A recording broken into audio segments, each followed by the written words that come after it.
जय मां विंध्यवासिनी, हर हर महादेव। आज का विषय ऐसे साधकों के लिए है और ऐसे सामान्य गृहस्थों के लिए है जो लोग किसी भी प्रकार के तंत्र, अविचार इत्यादि से पीड़ित हैं। शत्रुओं ने उनके ऊपर विभिन्न प्रकार के तंत्र क्रियाएं इत्यादि कर रखे हैं, जिसके कारण उनके जीवन में विभिन्न प्रकार की घटनाएं, दुर्घटनाएं घटित हो रही हैं। वह इन सभी से परेशान है और चाह कर भी इन सभी से छुटकारा नहीं पा रहे हैं। सबसे बड़ी बात यह आती है कि जब हमें पता चलता है, शुरू में तो किसी भी व्यक्ति को पता नहीं चलता है कि हमारे ऊपर तंत्र विचार हुए हैं कि नहीं हुए हैं। इसके कारण बहुत सारे होते हैं। कारण यह होता है कि सबसे पहले व्यक्ति अगर वह किसी भी स्वरूप में आस्तिक है, पूजन पाठ इत्यादि करता है, अगर पूजन पाठ कर रहा है सामान्य रूप से, लेकिन नियमित रूप से करता है पूजन पाठ है, तो कहीं ना कहीं वह इस चीज़ को मानेगा नहीं। सबसे पहले तो एक सामान्य व्यक्ति की यह भी एक भावना होती है कि मैं अपने इष्ट की सेवा कर रहा हूँ, निरंतर भगवान में रमा हुआ हूँ, तो मेरे साथ कुछ गलत हो ही नहीं सकता है। तंत्र इसीलिए बना हुआ है, यह मन में, चूँकि आपकी इतनी अभी क्षमता नहीं है, अगर आप इष्ट के प्रति कितने भी समर्पित हों, समर्पित अगर रहेंगे तब तो बात ही अलग है, तब तो आपके ऊपर कोई प्रभाव नहीं पड़ेगा। लेकिन आपके ऊपर नहीं पड़ेगा, आपके साथ जो लोग रह रहे हैं, अब तंत्र करने का विभिन्न प्रकार की क्रियाएं होती है। अब मान लेते हैं हम बहुत ही अधिक सुरक्षात्मक कवच पहन के हैं, हम इष्ट के प्रति बहुत समर्पित हैं, लेकिन अगर आपका कोई अपना ही व्यक्ति किसी चीज़ में कुछ खिला दे, मिला करके किसी प्रकार के विमंत्रित वस्तु आपको खिला दे, तो आपका कवच किस काम का? आप बहुत ही अच्छे शील्ड में हैं, लेकिन आप बम स्वयं से फोड़ लीजिएगा, जिस जगह में आप हैं वहीं आप बम फोड़ लीजिएगा खुद से, तो वो शील्ड किस काम का, प्रोटेक्शन किस काम का, कैसे होगा? तो इस चीज़ को समझनी होती है। ऐसा आवश्यक नहीं है कि कहीं दूर से बैठ करके ही किसी प्रकार के विचार का प्रक्षेपण किया गया हो सकता है कि आपके कोई अपने ही व्यक्ति ईर्ष्यावश, जलनवश, कि आपकी सुख और उन्नति से ईर्ष्यालु हो करके आपको कुछ अभिमंत्रित वस्तु खिला के चले जाएँ, आपके घर में कुछ रख के चले जाएँ, कुछ ऐसे मसानिक क्रिया आपके घर पर आके कर दें, आपको पता भी ना चले और आपके साथ विभिन्न समस्याएं खड़ी हो जाएं। तो शुरू में तो हम यही सोचते रह जाते हैं, अगर आस्तिक है, आस्तिक व्यक्ति यही सोचता रहता है कि मैं तो अपने इष्ट के प्रति समर्पित हूँ, इस प्रकार की कोई शक्ति किसी भी प्रकार से मेरा हित नहीं कर सकती है। जब तक वह इस बात को समझता है और इस बात को सीरियसली लेता है, तब तक समस्या बढ़ चुकी होती है, क्योंकि यह एक ऐसा चीज़ होता है विचार, जिसको आप जितना समय दीजिएगा वह उतना बढ़ेगा। कैसे बढ़ता है इस चीज़ को भी जानिए। कोई भी, अगर आप साधना मार्ग पे हैं, यानी साधारण रूप से भी अगर आप पूजन पाठ करते हैं, आप अपने घर की शक्तियों को भोग पूजा भेंट देते हैं, अगर आपको पता है कि आपके घर में कौन सी शक्ति पूजित है, कौन आपके देवी देवता हैं, कुल की शक्तियाँ कौन है, अगर ये सब आपको पता है, उसके बाद भी विचार कैसे हो जाता है। सामने वाला व्यक्ति जो विचार करता है, वो सबसे पहले वो सामान्य तरीके से विचार नहीं होगा। सामान्य विचार जो है आपके ऊपर प्रभावी नहीं होगा अगर आप नियमित सेवा पूजन पाठ करते हैं। यह वैसा विचार होगा जो कि पूरी तरीके से प्लान्ड विचार जिसको बोला जाए, यानी सबसे पहले वो भेद लेगा आपके घर का कि कौन सी शक्ति पूजित है, क्या पूजा भोग भेंट है, कैसे इसको मनाया जाए। यह मैं जो चीज़ बता रहा हूँ आप सभी को कहीं आपको पढ़ लिख करके नहीं बताता हूँ। सामान्य जीवन जो व्यक्ति जीते हैं, हम आप जो हैं, मेरे अपने जीवन के जो अनुभव रहे हैं, जो घटना घटित हुई है, उसके अनुसार मैं बता रहा हूँ कैसे क्या चीज़ होता है। जो मैं देखा हूँ वह है, क्योंकि मैंने खुद स्वयं भी इस प्रकार की चीज़ों को कहीं ना कहीं झेला है, देखा है कि हाँ, लोग जो है कैसे धोखा करते हैं। तो सबसे पहले यही कार्य करेंगे कि आपकी कुल की शक्ति को वह बांधने की कोशिश करेंगे।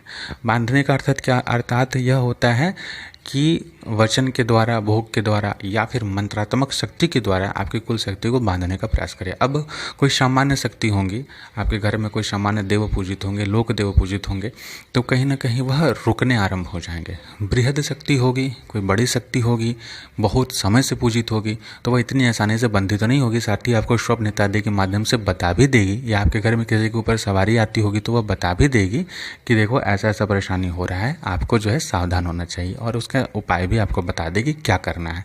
अगर ऐसा कुछ नहीं है और आपको कोई स्वप्न इत्यादि के माध्यम से कुछ पता ही ना चले, तो क्या क्यों नहीं पता चलेगा? क्योंकि तब तक जो है शत्रु ने विचार इत्यादि के माध्यम से सब कुछ पता करके ये क्या है शक्ति, कैसे उसको रोकना है, उन्हें रोक दिया जाता है। रोकने के बाद से सबसे पहला कार्य होता है कुल के पितरों को हटाना। कुल की शक्तियाँ रुकेंगी, कुल पितरों तक जो है उनकी पूजा पाठ या उनकी सेवा, कुल की हर किसी के कुल में पितर होते ही होते हैं, पर उसके बाद पितरों को रोका जाता है।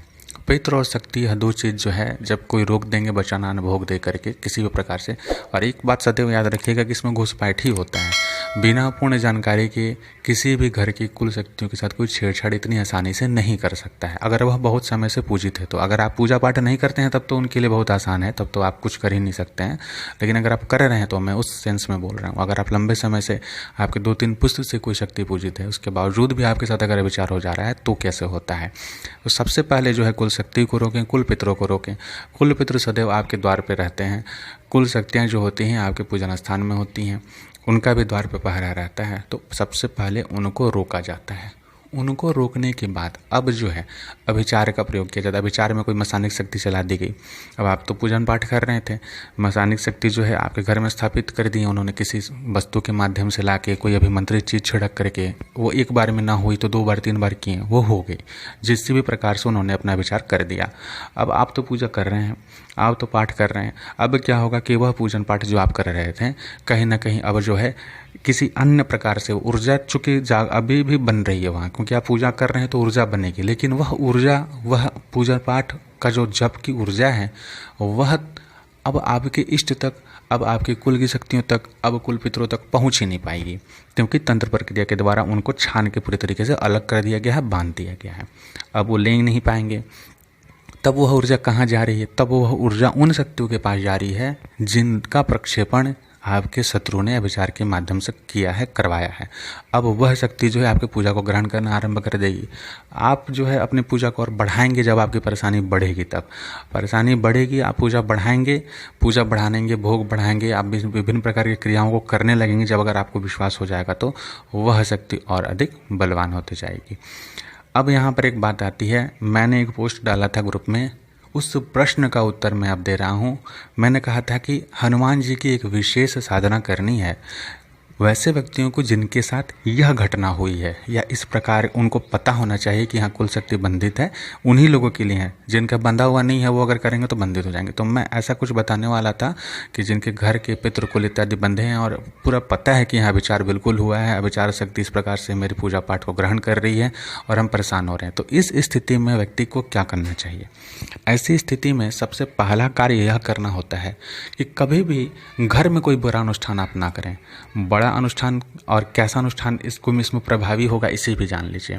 इसमें कभी भी सामान्य वैदिक अनुष्ठान आप करेंगे तो अभी के समय में ऐसे धर्म धुरंधर शास्त्री पंडित ब्राह्मण आपको नहीं मिलने वाले हैं सामान्य रूप से, जो कि पूरी विधि विधान से आपको पूरा पूजन पाठ इत्यादि जो है और अनुष्ठान इत्यादि जो है पूर्ण करेंगे।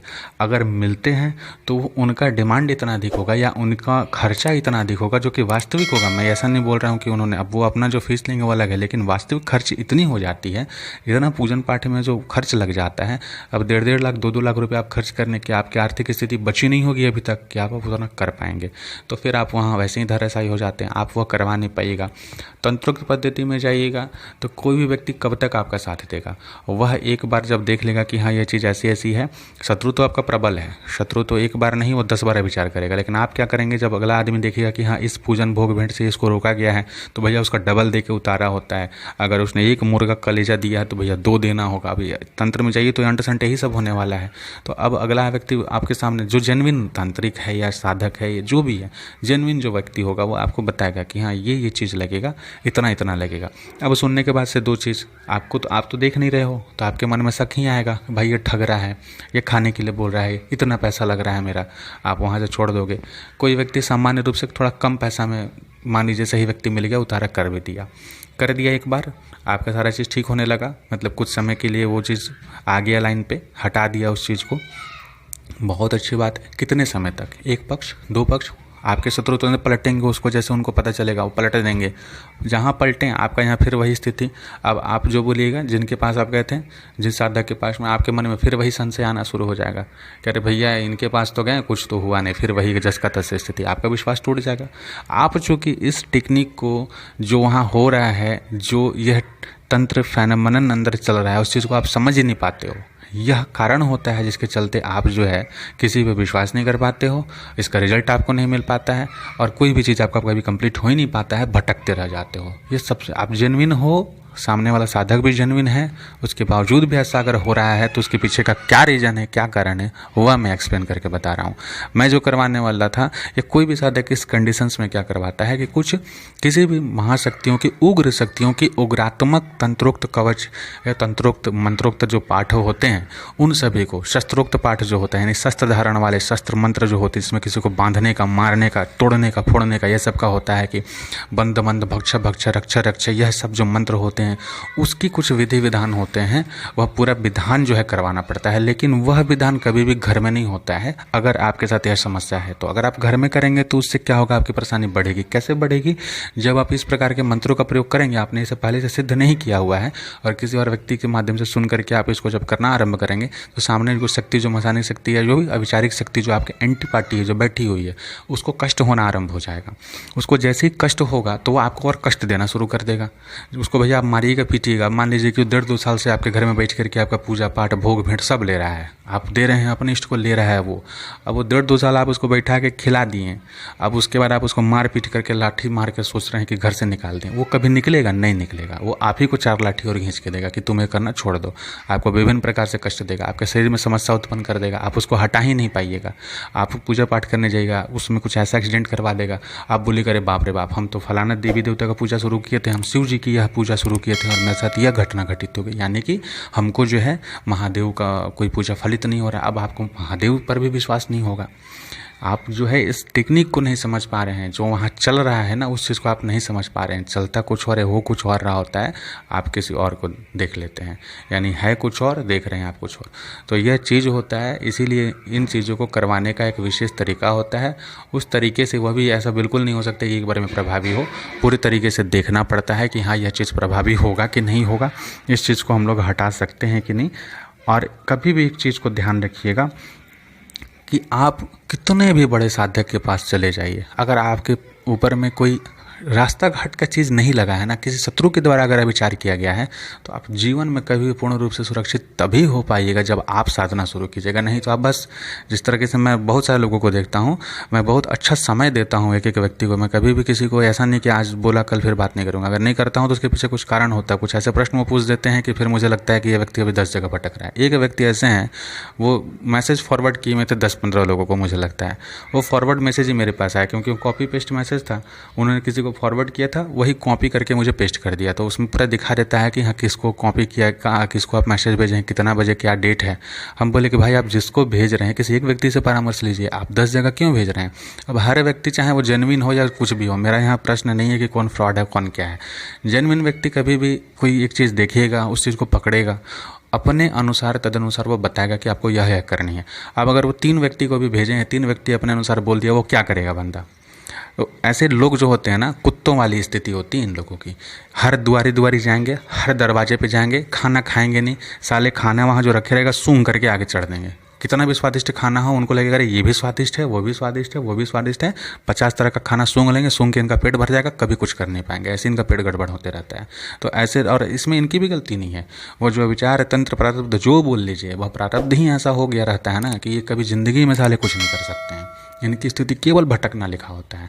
वो इधर मेरे वीडियोस को सुन के भटकेंगे, किसी और की अच्छी अच्छी चीज़ों को भी सुन करके भटकेंगे। भटकना लिखा, कभी कुछ कर नहीं पाएंगे। और करने बैठ गए तो जो इनके घर में चीज़ बैठी हुई है वो करने नहीं देंगी, तो आप करिएगा कहाँ से। आप सीधे चाहिए कि हम फल। अब देखिए तंत्र के क्षेत्र में एक और चीज़ देख लीजिए, मैं ये भी देखता हूँ, आज से 6-7 महीने पहले जो व्यक्ति मुझे मैसेज करके पूछते थे कि हाँ, ये मैं अपना रीज़न बता रहा हूँ, पर्सनल एक्सपीरियंस बता रहा हूँ कि भैया ये चीज़ है, मुझे ये चीज़ नहीं प्राप्त हो, मेरे घर में ये परेशानी है, इससे कैसे छुटकारा पाएँ। और उनको एक एक चीज़ बताया मैंने, काफ़ी अच्छा समय दिया कि आप ऐसे ऐसे इसको करो।